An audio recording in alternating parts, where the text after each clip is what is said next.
नमस्कार बच्चों।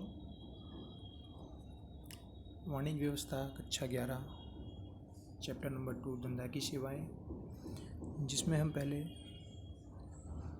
2 क्वेश्चन देख चुके हैं।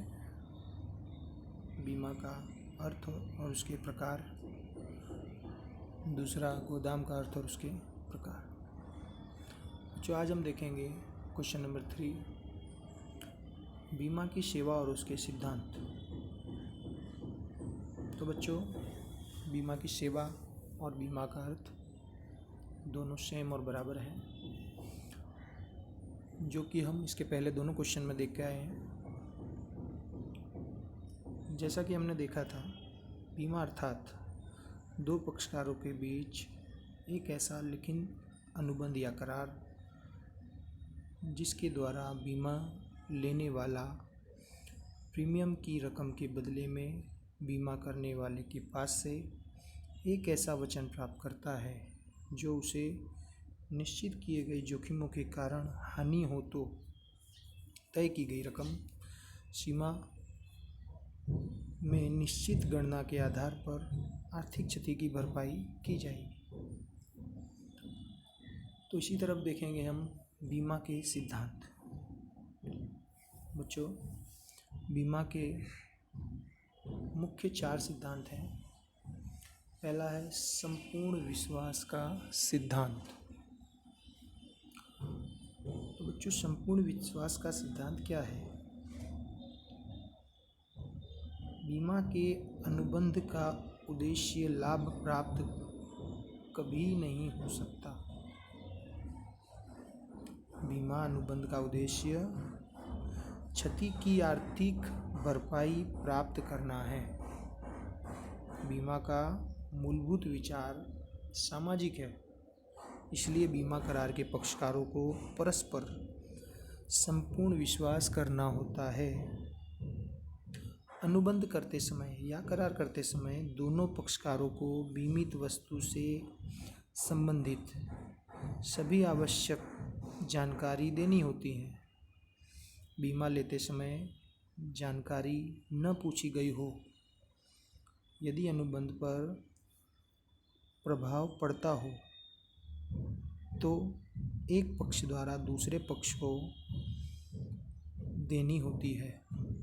कोई भी जानकारी छुपाकर किया गया बीमा अनुबंध धोखा कहलाता है और संपूर्ण विश्वास के सिद्धांत का भंग माना जाता है। जब भी बीमा के पक्षकारों को पता चले कि संपूर्ण विश्वास के सिद्धांत का भंग हुआ है, तब बीमा अनुबंध रद्द माना जाता है और बीमा लेने वाला भरी हुई प्रीमियम की रकम वापस नहीं मिल सकती है। तो जो क्षति हो वह पूर्ति करने का अधिकार भी नहीं रहता है, जिसे हम कहते हैं संपूर्ण विश्वास का सिद्धांत। बच्चों, इसी प्रकार दूसरा पॉइंट है क्षति पूर्ति का सिद्धांत। बीमा लेने वाले को हानि हो तो उसे क्षतिपूर्ति मिल सके, इसके लिए बीमा अनुबंध होता है या करार होता है। बीमा के अनुबंध का हृदय क्षतिपूर्ति का सिद्धांत है। बीमा लेने वाले को हानि हो तो बीमा कंपनी उसकी क्षतिपूर्ति कितनी करेगी, यह तय करने के लिए इस सिद्धांत का उपयोग किया जाता है।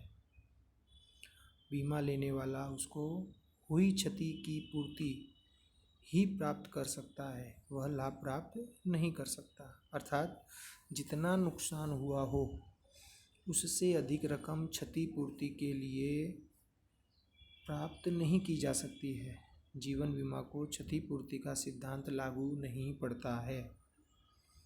बीमा लेने वाला वस्तु के मूल्य की तुलना में कम मूल्य का बीमा करवाए तो गर्भित रूप से स्वीकार करता है कि कम मूल्य के प्रमाण में नुकसान वह ही उठाएगा, जिसे हम कहते हैं क्षतिपूर्ति का सिद्धांत। बच्चों, तीसरा है बीमा योग्य हित का सिद्धांत। बीमा योग्य हित का सिद्धांत अर्थात बीमा लेने वाले का बीमित वस्तु में आर्थिक हित होना चाहिए। उदाहरण, मकान मालिक का मकान में आर्थिक हित हो तब जब किराएदार न हो, जिसे हम कहते हैं बीमा योग्य हित का सिद्धांत। इस तरह लास्ट सिद्धांत देखेंगे, अधिकार परिवर्तन का सिद्धांत। जब बीमा योग्य वस्तु का बीमा लिया जाता है वह नष्ट हो जाती है, बीमा कंपनी उसकी क्षतिपूर्ति करती है, तब नष्ट हुई वस्तु की मालिकी का हक बीमा कंपनी का हो जाता है, उस पर मूल मालिक का अधिकार नहीं रहता है। यह जीवन बीमा पर लागू नहीं होता है, जिसे हम कहते हैं अधिकार परिवर्तन का सिद्धांत।